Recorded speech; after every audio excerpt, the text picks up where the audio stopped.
Hey team, welcome back to Spec. We're back at Queensland Raceway again, and yeah, we're here with Robin, our Barra-swapped EL race car, ex-drift car, and today we're going to see if we can shave more time off. The weather today is much better than last time.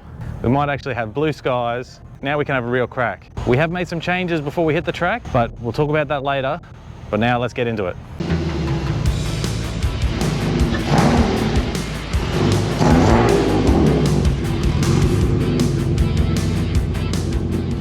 Every time I've run the car, she's had an intermittent splutter. It felt like a fuel issue, but last time I spent a lot of time off the track spraying with water, so possibly it could be electrical. Before we hit the track, time to resolve some possibilities by doing a bit of maintenance. She had a brand new fuel pump when I bought her, but I suspect the fuel pressure regulator is as old as the engine. To eliminate this problem, I removed the intake pipe for more clearance. Remove the clip holding it down, then with some gentle force from some vice grips, wiggle the old regulator out. After putting some fresh engine oil on the O-rings, wiggled the new one into place and refit the clip. With the intake pipe already off, there was a clear path to remove the coil cover. If the coil packs were slightly cracked, moisture could get in and cause a miss. So I pulled all the coil packs out, chucked in a new set of NGK iridium spark plugs, and then fit the new coil packs. With the maintenance complete, it was now time to hit the track, and she felt good. Spun the wheels in second gear, leaving the pit lane. As I started to decide if I needed to try and overtake our MX-5 or not, she started feeling not good. Looks like I didn't fix anything. Luckily, a Mustang went flying by and scared her into life again. Hopefully she'll hold out this time. But then there was something in my mirror that scared the hell out of me, and I couldn't look away.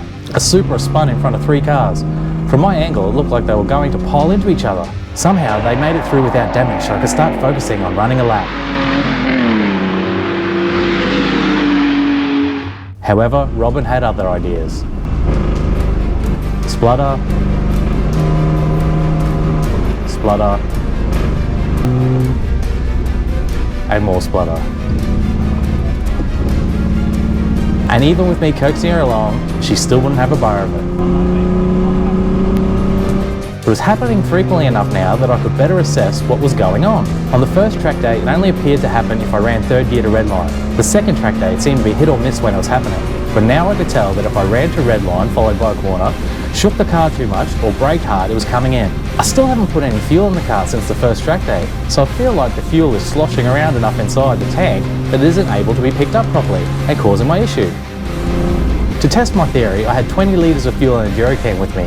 So for the second session, we threw it all in there to see if it would help. Through some design decisions of my own, namely I didn't cut the fuel door out because the original guard would have had a gap to the over fender, I had to remove the passenger side over fender to get to the fuel door to get to the fuel cap. Lucky is only held on by screws and didn't take too long to remove and put back on. I also decided to go out last, so if I kept having issues, I didn't hold anyone up. With more fuel in the car, she was manageable. Not perfect, but manageable.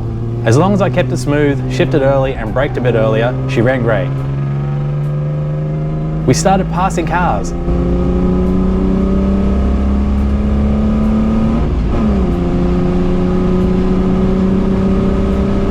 And finally set a representative lap.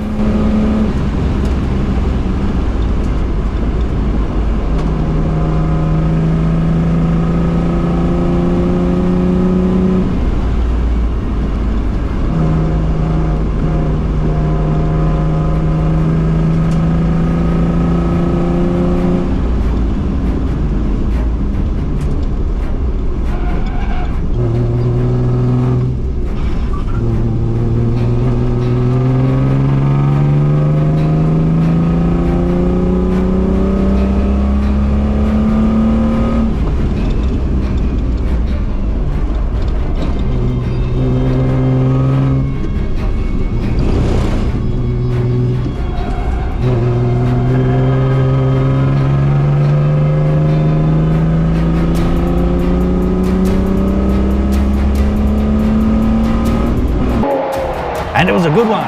Robin set her new PB, 1:02.6, a tenth up. And after passing the Supra, this time he was going straight, I pushed a bit too hard and locked the brake and flung the car all over the place.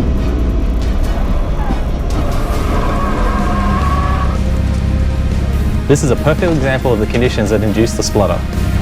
With the PB under our belt, it was time to run the third and final session on the sprint track.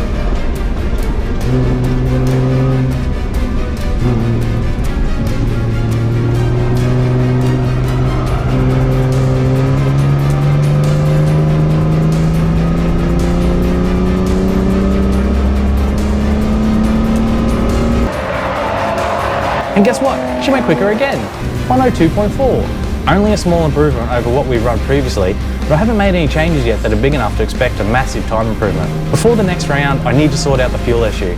My plan is to install a dedicated surge tank, so let's see how that goes. Let me know in the comments if you think it's something different. Like and subscribe if you want to follow the journey, and remember, there's more to going fast than going fast. Until next time, catch you later.